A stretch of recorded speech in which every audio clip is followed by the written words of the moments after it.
If you're buying and fixing 1 to 4 unit residential property for investment, fix and flip loans provide maximum leverage and the smoothest process. Even for investors without experience, fix and flip loans can fund up to 90% of the purchase price and 100% of the rehab budget. These loans work for fix and flip and fix and rent strategies. They're readily available for investors without experience, and there are no debt to income ratio requirements. To meet the highest leverage, 90% of purchase and 100% of rehab, borrowers need a credit score that starts with a 7, a property where the cost to fix is not greater than the purchase price, property that isn't rural, and a loan amount of at least $100,000. The lenders all have loan-to-cost requirements. Even if you're buying property at a discount, they still require 10% of the purchase price down.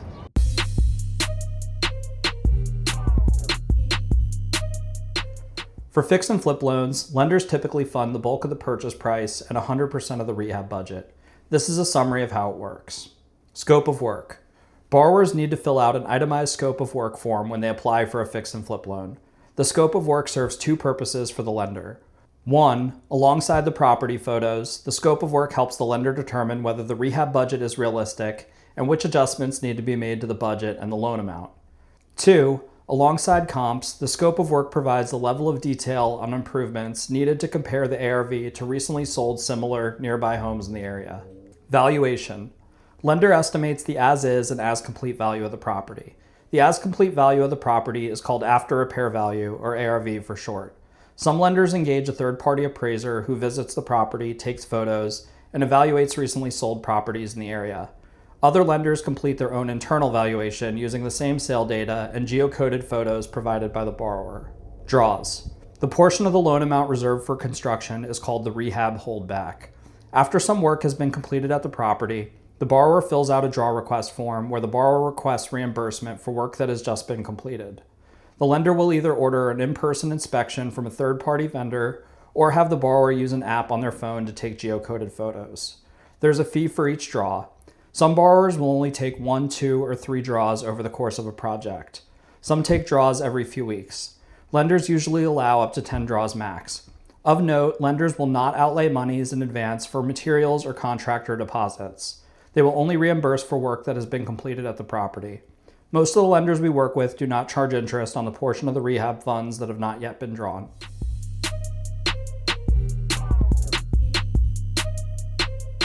Fix and flip loans can be used for purchase, delayed purchase, and mid-project scenarios. The most common scenario is a fix and flip purchase loan. This financing structure allows the buyer to close on property using the lender's money for the bulk of the purchase price. The next most common scenario is a delayed purchase loan. By taking down a property using their own cash, sometimes borrowers have a better negotiating position with sellers. After the purchase, the borrower then applies for the loan. At the loan closing, the borrower gets cash back to recover part of the original purchase price, with 100% of the rehab budget structured as a holdback. Lastly, there are mid-project financings. I would define any bridge loan originated more than 6 months after the purchase date to be a refi. These loans work for borrowers who need money to finish their project.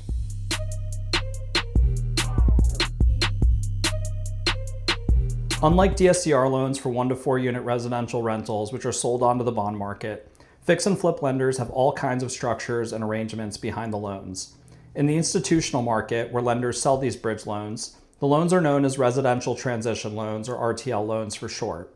Some lenders issue bonds, some sell loans to banks and insurance companies, some keep the loans on their own balance sheet, and some just sell the loans to other private lenders.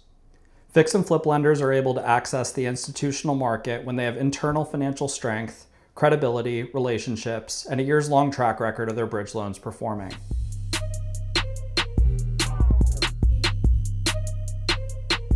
We understand the different lenders' requirements and know enough about construction to identify potential pitfalls early in the process. The most competitively priced fix and flip lenders we use tend to be very internet-y and impersonal. We add value by giving individual attention to your loan file, making the process easier for you. If you're viewing on our website, use the link above to schedule a phone meeting with me, or if you're viewing on YouTube, use the link below. Our office is located at 1907 South Broad Street in Philadelphia. It'd be great to meet up if you're ever in town. I really appreciate you making the time to watch this video. Hope to earn your business.